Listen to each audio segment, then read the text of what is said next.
Annyeonghaseyo, all my beautiful people. How are you doing today? Welcome to the alternate point of view. My name is Tracy Lee, and I hope everyone is doing well today. I'm going to make this quick, short, and sweet if I can help it, as I've already made this video once and it was totally screwed up. So here we go. We are going to be talking about the Apple River murder that is in jury deliberations, and they are on break for the rest of the night. So I want to go over this. If you haven't seen the first video, I will put a link in the description box so you can watch the first part so you can get caught up, because I am still very unwell and I don't have the energy to actually recap the entire story. But we are going to talk about today's closing arguments and the remainder of the trial, and I want to hear you guys' take on the situation. Do you think it was self-defense? Do you think he intentionally tried to kill these kids? Do you think he went to the river that day to seek out killing and stabbing several people? What are your thoughts? Because now the prosecution has gone from charging him with first-degree intentional homicide and first-degree intentional attempted murder to now lesser charges of second degree and first degree intentional with malice attempted murder, but lesser charges. These are lesser charges. These are charges that he was not considering others' safety. So this is a man who was ganged up on by two different groups at the river, calling him a rapist and a pedophile. The claim is that he hit one of the girls out of another group, of the original group, that was picking on him, calling him a rapist, a pedophile, looking for little girls. They have it all on videotape where they are taunting him. They are all drunk. They're all under the age of drinking. They are, they say they were fearing for their lives. They were afraid of this man.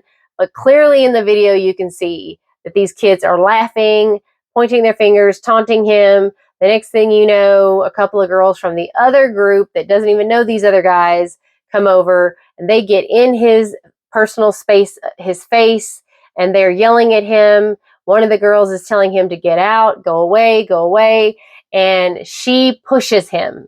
And he puts his hand up to try to get her out of his personal space. And this is when everyone claims that she was punched in the face. Now, she went on the stand. She did not want to be seen. So all we were able to see was a transcript of the conversation.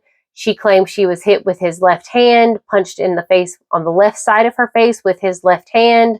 They asked, how could that be possible? And she said, oh, well, sometimes I get my right and my left mixed up. So there's that.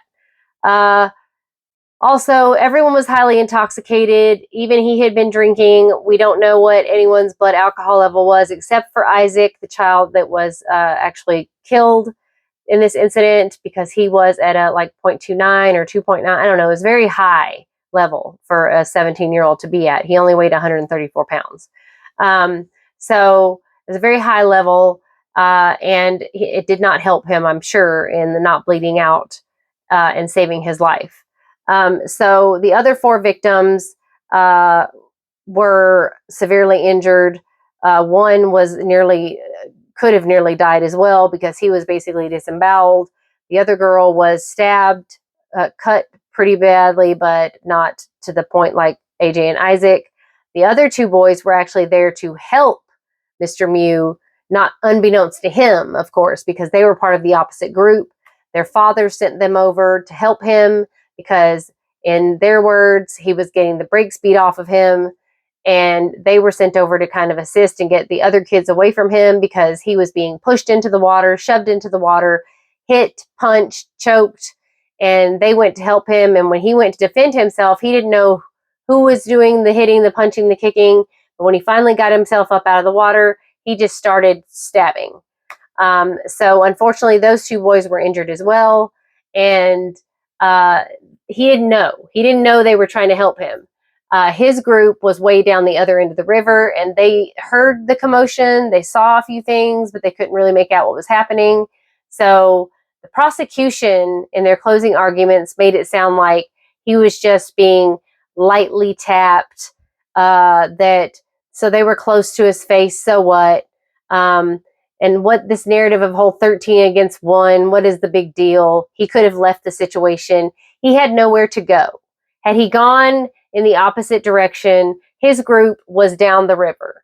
So he could have gone in the opposite direction because he was surrounded by all of these kids and they were pushing him and shoving him. And if he had gone in the opposite direction, how would he have gotten back to his group without going back through these two groups? And to get back to his group, he had to get through this big giant group of people that were surrounding him, and they were pushing him and shoving him into the water, and he was losing his balance. Now he's 52 years old. These people are more than half his age, or and half his age. So it's really sad situation.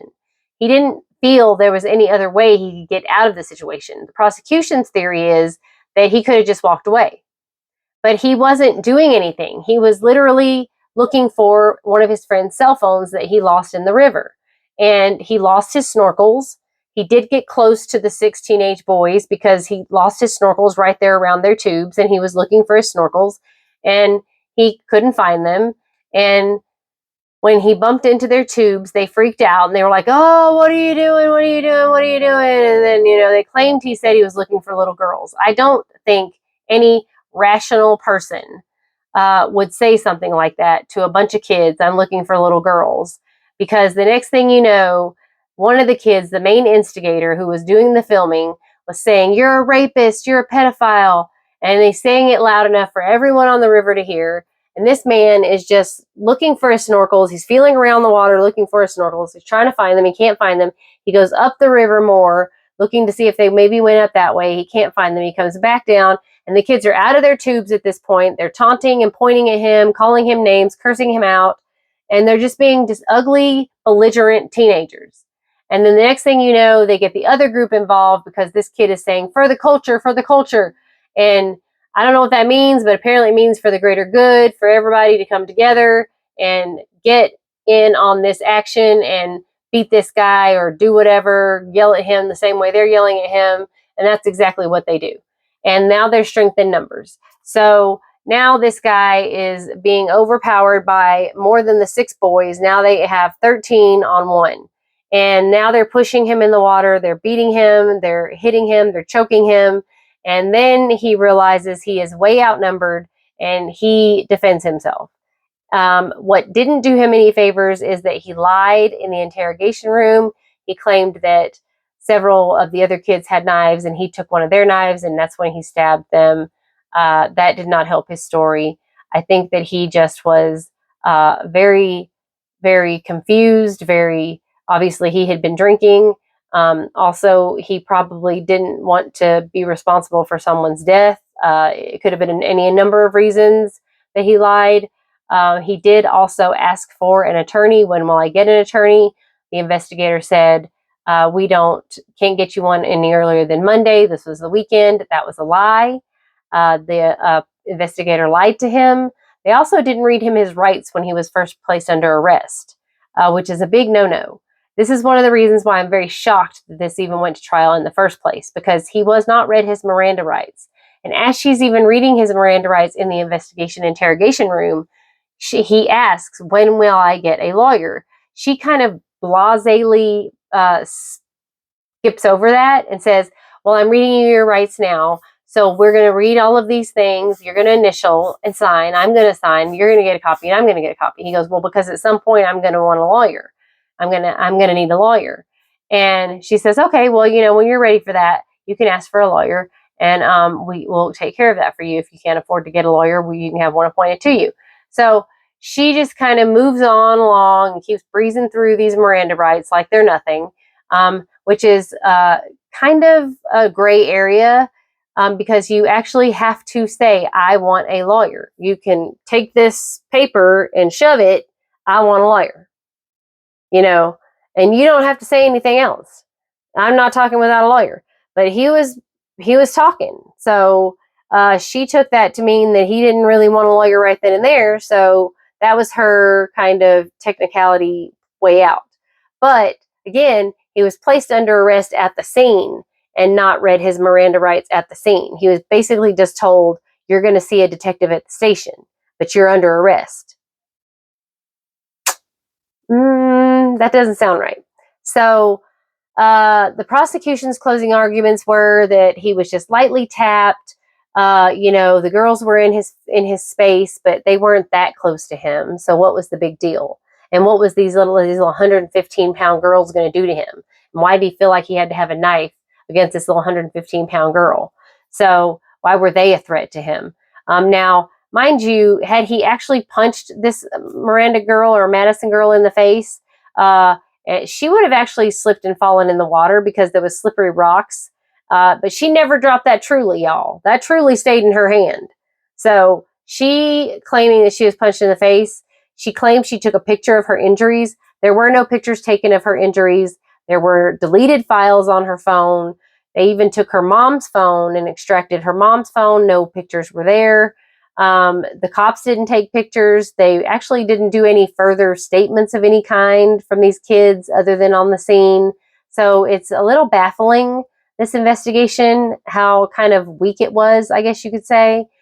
So we are waiting for the jury to come back tomorrow, continue deliberations. They did ask to see the video again because you are looking at it through the lens of these kids who are taunting, being bullies, and laughing at him, calling him names, calling him a pedophile, calling him a rapist, which is just downright ugly. I really feel like the parents obviously want someone to pay the price for this poor child, Isaac, who did end up dying. But also, there are consequences and repercussions to your actions. And being a mean, bully, drunk teenager is not being a very nice person and not being the kind child that I'm sure his parents think he is. And, I'm sure he had a bright future ahead of him. I'm sure all of these kids have bright futures ahead of them. And I just hope that people realize that, you can't go around and play stupid games because you're going to win stupid prizes. And they are blaming everything on him. They take zero responsibility for their actions. And I think that's very, very sad. And I think that it's very, very sad that they had to learn this in this way. And I hope they learned something. I really do. I hope they learned what they did in this situation was wrong.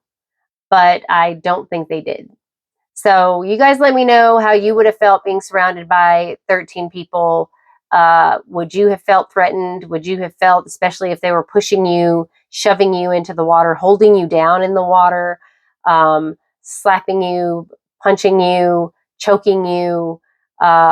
What would you have felt would have been your options? If you had a knife on you, would you have used it? The prosecution said that he should have said, hey, I have a knife and I'll use it. Get away from me. Do you think that would have helped the situation or hurt the situation? What do you have thoughts on that as far as you're concerned? What have you ever been in a situation like that? Do tell. I really want to hear your thoughts on this case. Let me know what you think. Thank you so much for putting up with this. I apologize again. I don't have any more energy left in me right now, so I will let you all go. And I appreciate you tuning in. Welcome, welcome, welcome, everyone. Please continue leaving comments, liking, and sharing this channel. I greatly appreciate it. I'm sorry this was so rushed, but again, energy is very low today. And thank you, Kamsahamnida. I appreciate you all very much.